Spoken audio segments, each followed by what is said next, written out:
I should get back to the Express. Or maybe I could say my final goodbye to Acheron.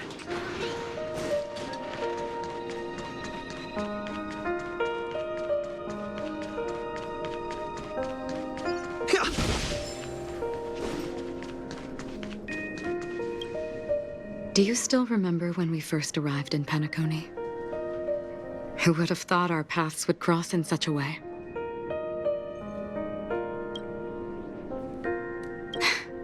Come to think of it, I didn't even get a chance to formally introduce myself. Simply put, I'm a self-annihilator who was cursed by the Nihility. My hometown was destroyed a long time ago, and the whole world was erased beneath their shadow. In order to fight against the cruel end of self-destruction, I went on a journey in search of a way to sever the chains of the Nihility. After a long and grueling search, I am convinced that my destination lies within the depths of the dark web, where reality and the Nihility are separate. In there lurks a secret called Device 9.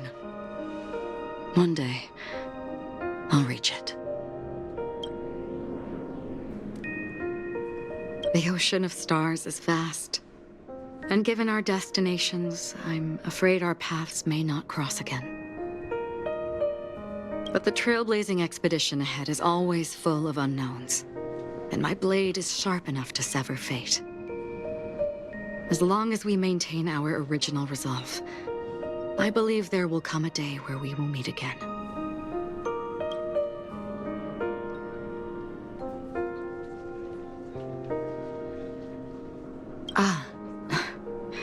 In that case, I must apologize for my rudeness.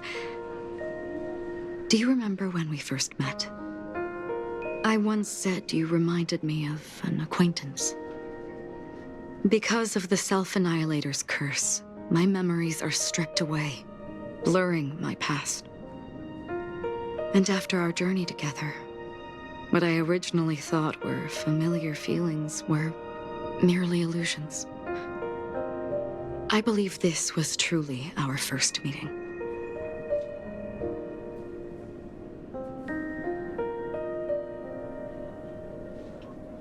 What do you mean? It's improbable that you've crossed paths with my past self. What I mean is, there is nothing left to retrace there. Only nihility.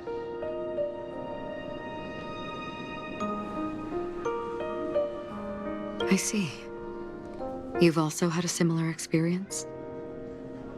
Then you should know that this me and your memory of me are not the same person.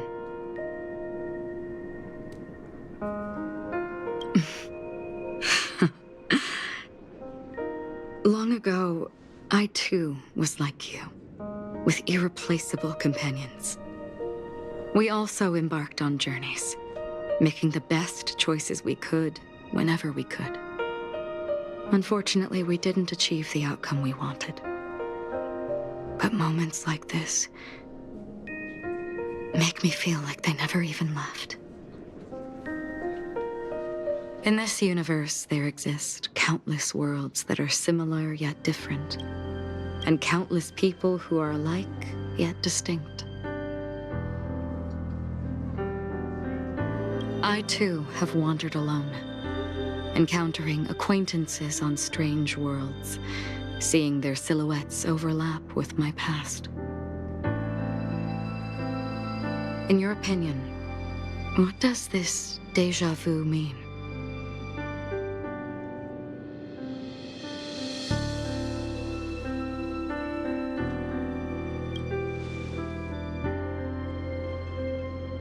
Attachment, desire, longing. They may all be right, but they are all incomplete. I believe it's not something external, but something that originates within us. An emotion that traverses time from a certain moment of our past to reach us. Perhaps it's a source of warmth and happiness. Or maybe it brings pain and sorrow. Each time we reminisce on our past, we always seem to notice a tiny but unforgettable instant that we left behind us, along with certain other things that remain constant throughout. That is a summary of our lives, encapsulating everything about us in these moments, proof of our shared path. Within them, we glimpse our own essence, and thus, we truly exist. Just like everyone in this story, hurtling onwards along the path of destiny with passion and courage for the things that breathe meaning into their lives. Set forth on your voyage without hesitation, Nameless, on the path of the Trailblaze.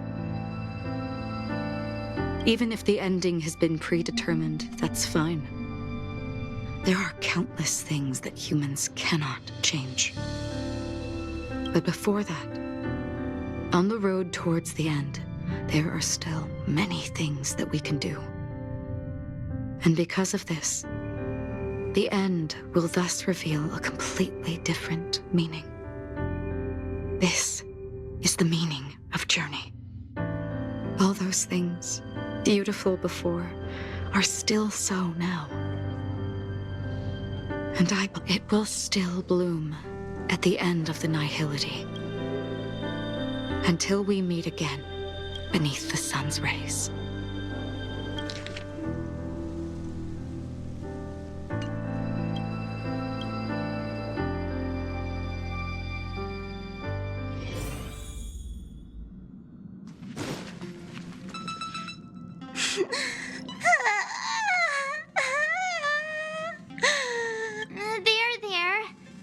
Chin up, Pom-Pom. Don't be sad. Don't cry. Wow. Your method of consolation is truly unsophisticated. Still better than just standing there like a scarecrow. How could you say that? Don't be so mean. And while you're here, why don't you help me comfort Pom-Pom? We told Pom-Pom all about our adventure, and they suddenly started crying. I've never seen Pom-Pom so sad before. The conductor never cries. Pom-Pom is never sad. Pom-Pom is just angry. Yeah, angry. No matter where the express stops, you lot always manage to cause chaos. My well-thought-out timetable completely ignored. If you carry on like this, the express is gonna run out of fuel. That's right. Pom-Pom is just angry. It's not because of Misha, Tiernan, Rosalina, and the rest.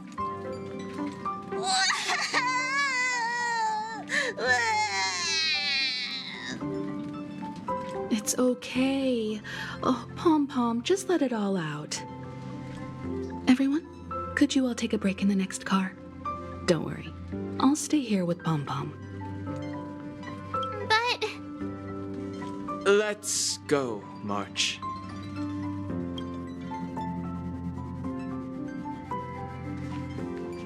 It's okay. Oh, Pom-Pom, just let it all out.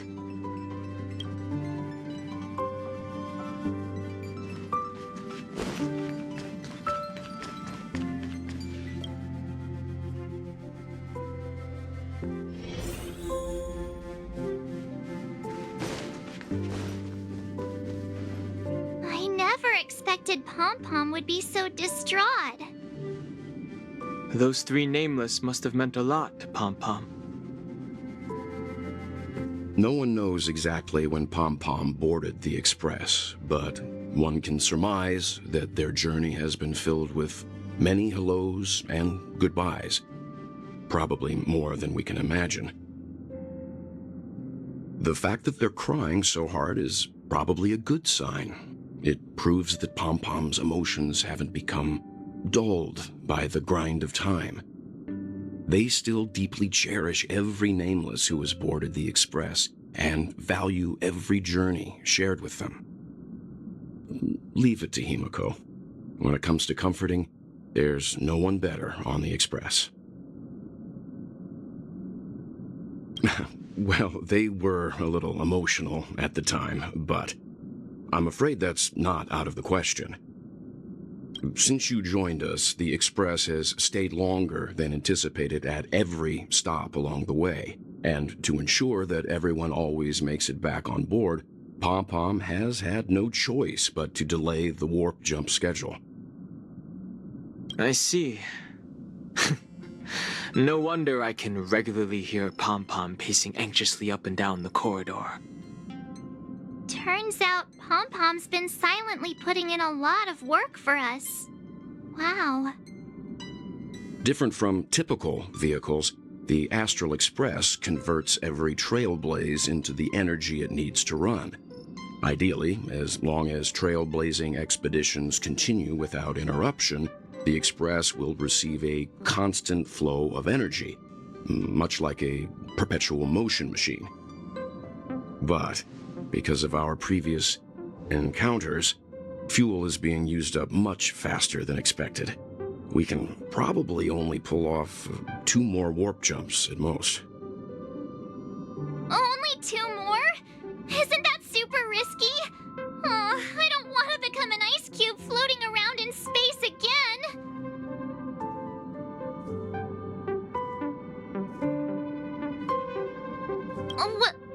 When you put it like that, it doesn't actually sound too bad. But I don't even want to become an adorable ice cube floating around in space again.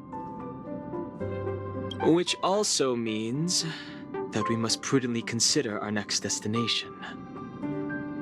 Yes, I've already checked the astral charts.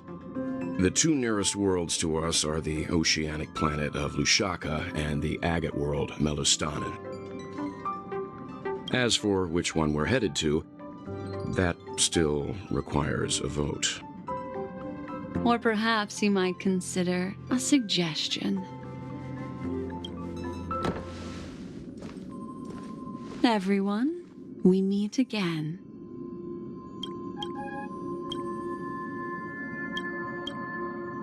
It's you! Why were you just in my room? It's a very cute room, Miss March. Just like you.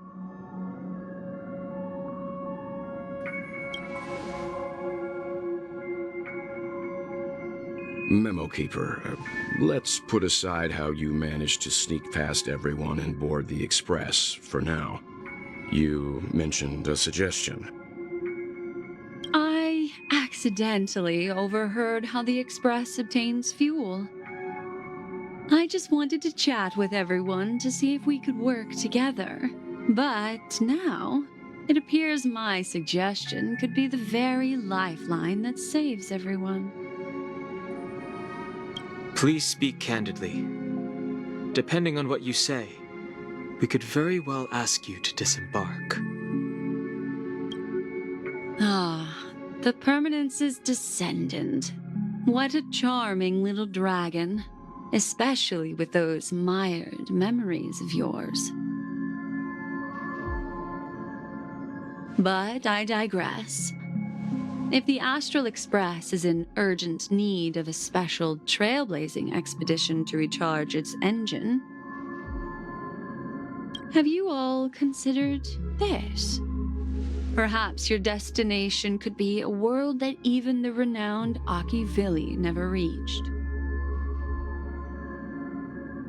Should you be able to lay down a new stretch of silver rail, the Express may never have to worry about energy ever again. Trailblazing to a world that even Akivili has never been to? Is that possible? Continue, Memo Keeper. This destination of which you speak, what sort of world is it? A world that many across the universe don't even know exists. A world hidden away from outside observation. Its presence only revealed by the light from the mirror of the Garden of Recollection. A world fettered by 3 paths, its destiny hanging in the balance. The Eternal Land, Amphorius. I hope I'm not too late, child. I wasn't expecting it to be you. Don't you know how many sentry posts the family has built? And how hard it is to get you out of here?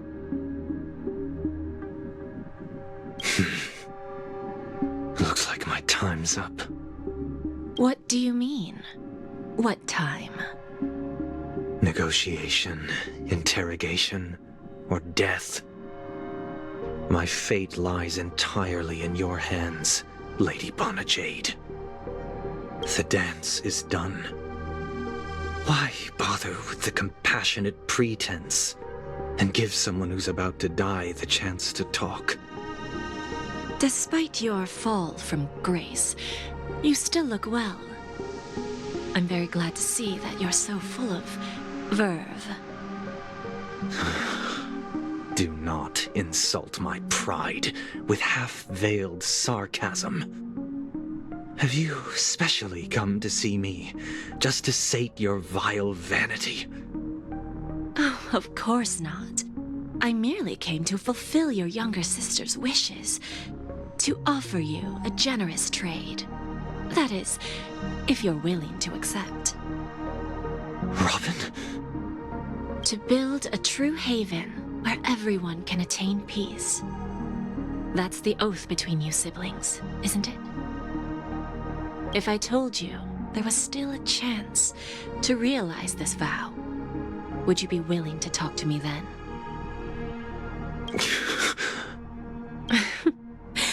I recognize the gravity of this question, which is why you don't have to answer me right now. Go now.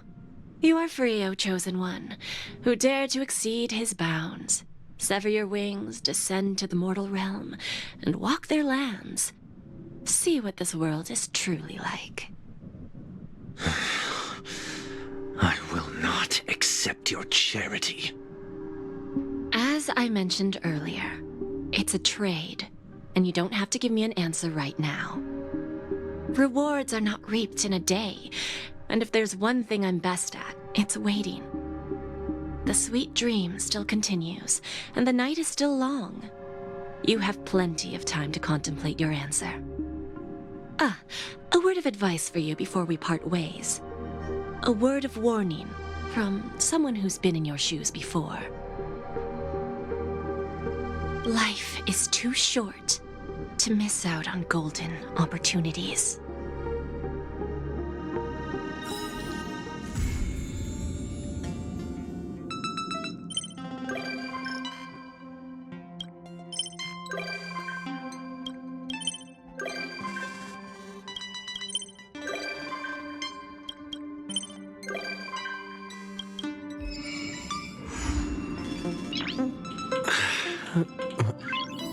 Nice.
Nice.